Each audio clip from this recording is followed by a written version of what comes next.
అదొక్క సంఘటన కాదు. కోడికత్తి డ్రామా చూశారు, గులకరాయి డ్రామా చూసాం. అది అధికారంలో ఉండి ఒకప్పుడు అపోజిషన్లో ఉండి బాబాయ్ హత్య, అపోజిషన్ అయిపోయిన తర్వాత అధికారంలో ఉంటే మళ్ళీ డ్రామాలు. ఇప్పుడు మళ్ళీ అపోజిషన్లోకి వస్తే ఇంటి దగ్గర ఫైర్ యాక్సిడెంట్ అనే పేరు పెట్టి గడ్డేదో గాలిందని దాన్ని రాజకీయం చేయడం. అది చేసినప్పుడు మీ ఇంట్లో టీవీలు ఉన్నాయి, సీసీటీవీ కెమెరాలు ఉన్నాయి, డేటా ఇమ్మంటే నేను డేటా ఇవ్వను, నువ్వేం చేసుకుంటా చేసుకో, కానీ మీరు నాకు సెక్యూరిటీ లేకుండా చేస్తాను ఎదురుదాడి చేయడం.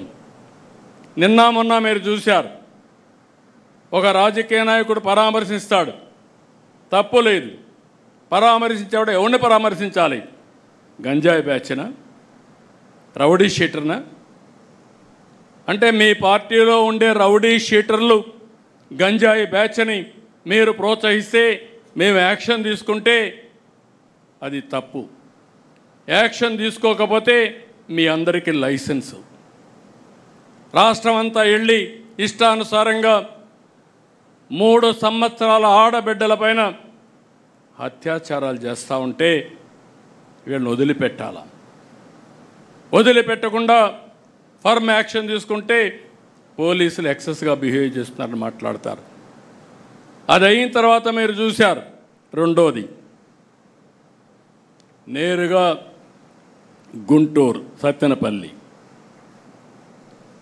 సత్తెనపల్లిలో మీరు జరిగింది చూస్తే ఎంత దారుణంగా జరిగిందో ఒక్కసారి మీరు గుర్తుపెట్టుకోండి. కారులో పోతూ కారు కింద hit and run, hit and go, చక్రాల కింద మనిషి పడిపోతే మనమైతే దారిలో ఉంటే పక్కన యాక్సిడెంట్ అయితే నిలబెట్టి ముందు వాళ్ళని హాస్పిటల్కి పంపించి పరామర్శించి టైం ఉంటే మనమే తీసుకుపోయి హాస్పిటల్కి పంపించిన తర్వాత మళ్ళీ ప్రయాణం కొనసాగిస్తాం, ఎంత అర్జెంట్ అయినా. అది సోషల్ రెస్పాన్సిబిలిటీ. అలాంటిది నీ కారు కింద పడిపోతే కనీసం పట్టించుకోకుండా తీసి బయట పారేసి వెళ్ళిపోయిన సందర్భాన్ని మనం చూస్తే, తిరిగి ఇదే కారులో జరిగిందని ఎవిడెన్స్ వచ్చిన తర్వాత, పేపర్ ఉందని, టీవీ ఉందని ఎదురుదాడి చేసే పరిస్థితి వస్తే ఎక్కడికి పోతున్నాం రాజకీయాలు? అంటే ఎలాంటి కరుడు గట్టినటువంటి వ్యక్తి ఎలాంటి నేర రాజకీయాలు చేస్తూ సమాజాన్ని అతలాకుతలం చేస్తూ ఉంటే తిరిగి ఆడబిడ్డలపైన హత్యలు జరుగుతున్నాయి, రోడ్డు యాక్సిడెంట్లు జరుగుతున్నాయి, లేకుంటే రౌడీజం జరుగుతూ ఉంది, దొంగతనాలు జరుగుతున్నాయంటే దానికి మనం జవాబుదారీతనంగా ఉండాలి. అందుకే నేను చెప్పాను, టెక్నాలజీ కూడా ఉపయోగిస్తున్నాం. ఎవ్రీవేర్ టెక్నాలజీ కూడా ఉపయోగించి ఎవరైనా సరే తప్పులు చేస్తే వాళ్ళని సాక్ష్యాధారాలతో పెట్టి ప్రజల్లో చైతన్యం తీసుకొచ్చి వీళ్ళ అరాచకాలకు అడ్డుకట్టేసే విధంగా ఈరోజు కార్యక్రమాలు చేస్తున్నాను. నాకు కావాల్సింది ఒకటే గుర్తుపెట్టుకోండి, public safety is most important. ఎవడైనా సరే తప్పు చేస్తే అలాంటి వారిని కఠినంగా శిక్షించి లా అండ్ ఆర్డర్ కాపాడడం తెలుగుదేశం పార్టీ బాధ్యత, ఎన్డీఏ బాధ్యత. ఆ విషయం వీళ్ళు గుర్తుపెట్టుకోవాల్సిందిగా మరొక్కసారి కోరుతున్నా. ప్రజలకు కూడా ఈ విషయాలు తెలియాల్సిన అవసరం ఉంది. కులం పేరుతో రెచ్చగొడతారు, మతం పేరుతో రెచ్చగొడతారు. ఒక పాస్టర్ హైదరాబాద్ నుంచి బయలుదేరి వచ్చి తాగుతూ వచ్చి కడాన యాక్సిడెంట్ చనిపోతే ప్రభుత్వం చంపేసిందని పెడతారు, పోలీసులు చంపేశారని పెడతారు. నేను సమాచారం ఇమ్మంటాను, సాక్ష్యాలు ఇమ్మంటాం, సమాధానం చెప్పరు. వెనకుండే రాజకీయాలు చేస్తారు. ఇలాంటి నీతి మాలిన రాజకీయాలు చేస్తే రాజకీయ ముసుగు తీసి నేరస్తులను నేరస్తులుగానే ట్రీట్ చేస్తామని మరొకసారి మీ అందరికీ విజ్ఞప్తి చేస్తున్నా. ఇక్కడ మీకు కూడా గుర్తుపెట్టుకోవాల్సింది, ఎప్పుడు కూడా అబద్ధం అనేది చాలా పవర్ఫుల్. ఇది నిజం గడప దాటేసరికి అబద్ధం ఊరంతా చుట్టొస్తుంది. ఆ అబద్ధం మీకే అనుమానం వచ్చేస్తుంది, నేను నిజం చెప్తున్నానా లేకపోతే నేను కూడా మోసపోయానా అని అనుమానం కలిగే పరిస్థితి వస్తుంది. అందుకే ప్రతి ఒక్కరు కూడా అప్రమత్తంగా ఉండడమే కాకుండా మీకు ఎన్ని పనులున్నా వాస్తవాన్ని ప్రజలకు చెప్పడంలో పదే పదే చెప్పడంలో మీరు చొరవ తీసుకోవాల్సిందిగా నేను మిమ్మల్ని కోరుతున్నా. ఎందుకంటే మీరు అందరం గుర్తుపెట్టుకోవాలి, ఈ దేశ రాజకీయాల్లో ఇది కొత్త అలవాటు పోకడ. ఏ రాజకీయ పార్టీ పేపర్ పెట్టుకోలేదు, ఏ రాజకీయ పార్టీ టీవీ పెట్టుకోలేదు, ఏ రాజకీయ పార్టీ ఇంత బరిదిగించి డబ్బులు సంపాదించి ఆ డబ్బులతో మళ్ళా మేనేజ్మెంట్కి పోయే పరిస్థితుల్లో లేరు. ఇలాంటివి వచ్చినప్పుడు అయితే ఇవి సర్వైవ్ అవుతాయని అనుకోను. ఆ పేపరే కాపాడితే, ఆ టీవీయే కాపాడితే 11 సీట్లు వచ్చేటివి కాదు. కానీ ప్రజల్లో కన్ఫ్యూజన్ చేయడానికి లేకుంటే ప్రజల్ని మభ్యపెట్టడానికి పనికొస్తాయి. దీన్ని కూడా మనం అప్రమత్తంగా ఉండి ఏం చేయాలో చేయాల్సిన అవసరం ఉంది. ఇప్పుడు సోషల్ మీడియా కూడా వచ్చింది, ఇది మరీ ప్రమాదంగా ఉంటుంది. వ్యక్తుల యొక్క క్యారెక్టర్ని అసాసినేషన్ చేసే విధంగా, ఆడబిడ్డల యొక్క అన్ని విధాల అవమానం చేసే విధంగా కూడా సోషల్ మీడియా వచ్చే పరిస్థితి వస్తుంది. గౌరవంగా బతకాలంటే గౌరవంగా బతికే వాళ్ళని కూడా ఇబ్బంది పెట్టే విధంగా వస్తుంది. ఇది కూడా మనం గుర్తుపెట్టుకొని ఓసారి వాళ్ళు తిట్టే విషయాలు చూస్తూ ఉంటే సోషల్ మీడియాలో నాకే 2 నిమిషాలు మనసు అతలాకుతలం అయిపోతుంది, ఏంట్రా అని. అలాంటివి వస్తాయి. అయితే ఇది యథార్థం అని గుర్తుపెట్టుకొని దీన్ని ఏ విధంగా హ్యాండిల్ చేయాలనో ప్రివెంటివ్ కానీ అదే మరి ఫర్మ్ యాక్షన్ కూడా మనం చేయాల్సిన అవసరం ఉందని చెప్పి కూడా నేను మీకు తెలియజేస్తున్నా. ఈ రోజుల్లో నెల రోజులు నేను బ్రాడ్గా మీకు ఇండికేషన్ ఇచ్చాను.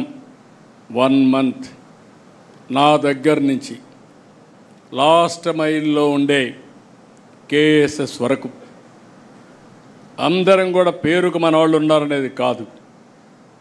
ఈ 1 మంత్ ఎవ్రీ గడప మనం తొక్కాల్సిన అవసరం ఉంది. ప్రతి ఒక్క వ్యక్తిని మనం కలవాల్సిన అవసరం ఉంది. ఈ కష్టకాలంలో ఎన్ని ఇబ్బందులున్నా ఆర్థిక వ్యవస్థని మళ్ళీ గట్టెక్కించడానికి ఏమేం చేసాం చెప్పాల్సిన అవసరం ఉంది. ఇన్ని కష్టాల్లో ఇచ్చిన మాట నిలబెట్టుకోవడానికి అనునిత్యం ఏ విధంగా పనిచేస్తున్నామో చెప్పాల్సిన అవసరం ఉంది. మీకు ఒక విషయం చెప్పి నేను ముగిస్తాను. ఇటీవల మనం మాట ఇచ్చాం, కేంద్ర సహకారం తీసుకుంటున్నాం, మన ఆర్థిక వనరులన్నీ కూడా సమీకరించుకుంటున్నాం. ఎప్పుడూ లేని విధంగా నేను మళ్ళీ కమర్షియల్ ట్యాక్స్ అయితే జిఎస్టీ అయితే జిల్లా అధికార యంత్రాంగంతో కూడా మాట్లాడుతున్నాను. వాళ్ళకు కూడా అకౌంటబిలిటీ ఫిక్స్ చేస్తున్నాను. వనరుల సమీకరణ కోసం ముందుకు పోతున్నాం. స్ట్రక్చరల్ ఛాలెంజెస్ని ఇటీవల జరిగినటువంటి విధ్వంసాన్ని 2 నుంచి బయటపడేయడానికి అనేక విధాలుగా ఆలోచించి మాట నిలబెట్టుకోవడానికి సంక్షేమ కార్యక్రమాలు ఇవ్వాలి. నేను పదే పదే చెప్పాను, అభివృద్ధి సంక్షేమం 2 ప్యారలల్గా తీసుకెళ్తాం. అభివృద్ధి జరిగితే ఆదాయం పెరుగుతుంది, ఆదాయం పెరిగితే సంక్షేమానికి అభివృద్ధికి మళ్ళా నిధులు వస్తాయి. ఒక్కోసారి అప్పులు తెస్తే అప్పులు ఇచ్చేవాళ్ళు కూడా ఉండరు. కానీ 5 సంవత్సరాల్లో జరిగింది ఏంటి?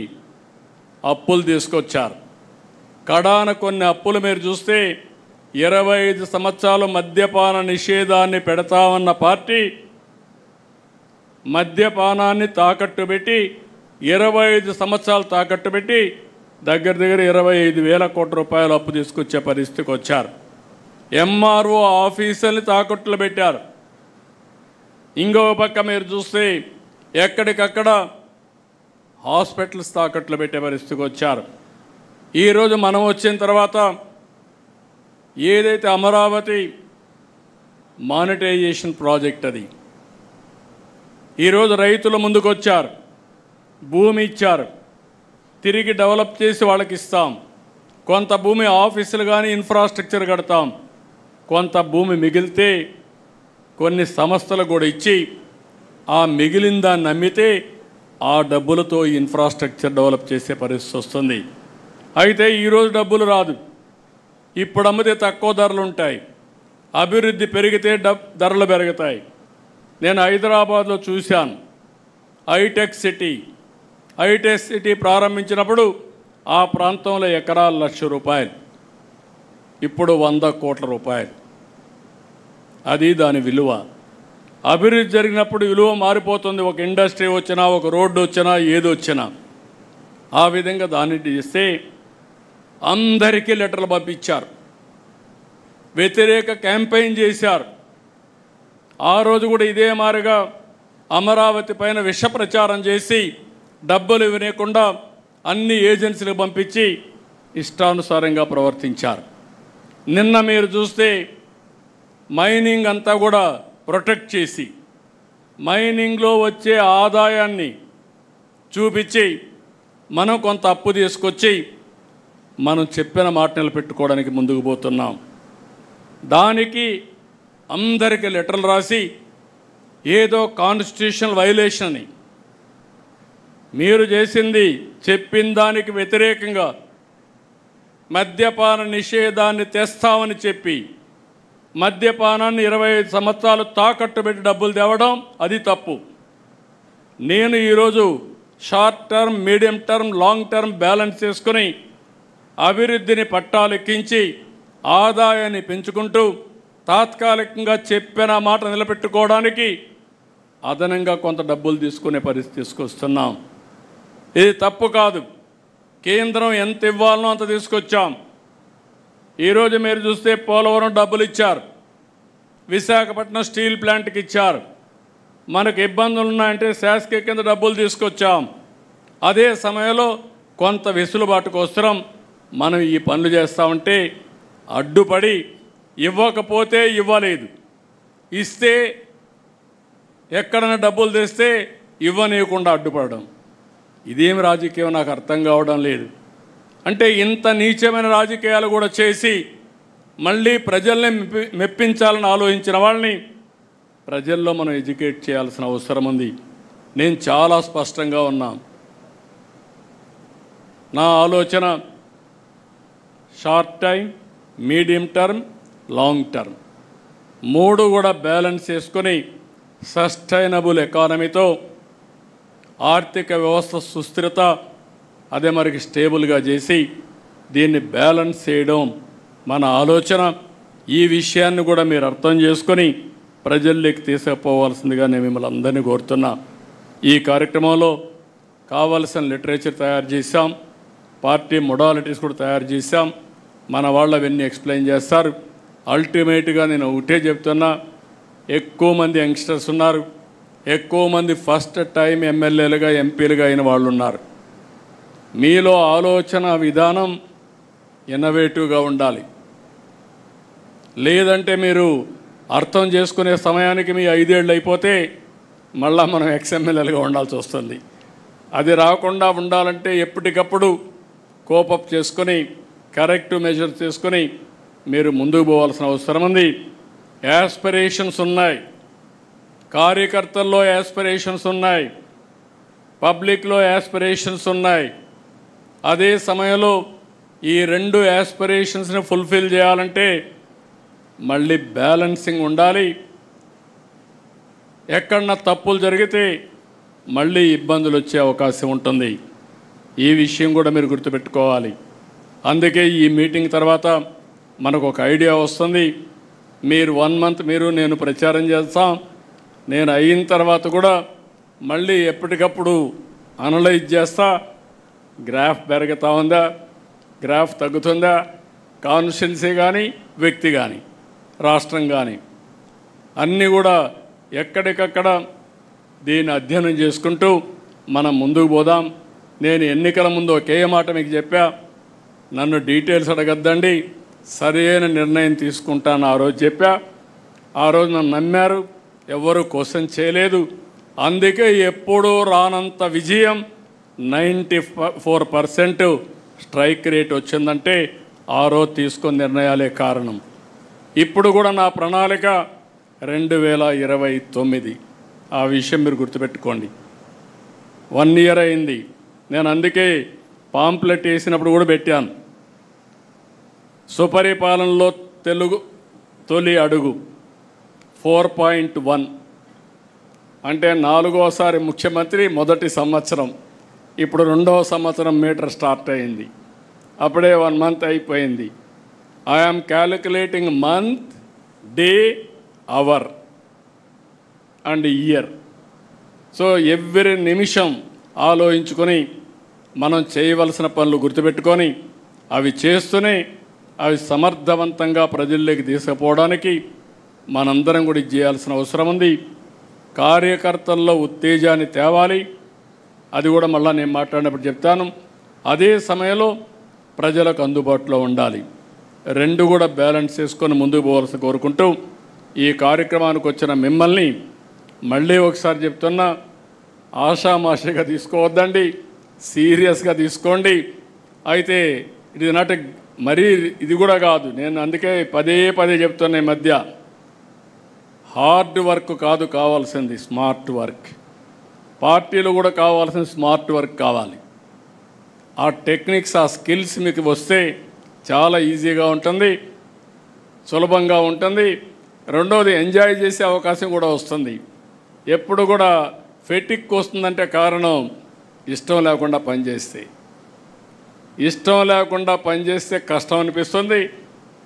ఇష్టంగా పనిచేస్తే ఆనందాన్ని, ఎనర్జీని పెంచుతుంది.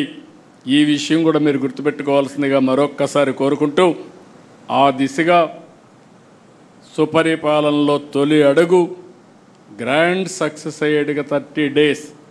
ఇంకొక పని లేదు. No exemption, no permissions, no టానా, నో ఆట. మీరు అవన్నీ పెట్టుకుంటే మాత్రం ఈడ లేనిపోని ప్రాబ్లమ్స్ వస్తాయి. టాటా చెప్పేస్తారు. మీరు ఆట టానా ఆడిపోతే మీకు టాటా ఇక్కడ చెప్పేస్తారు.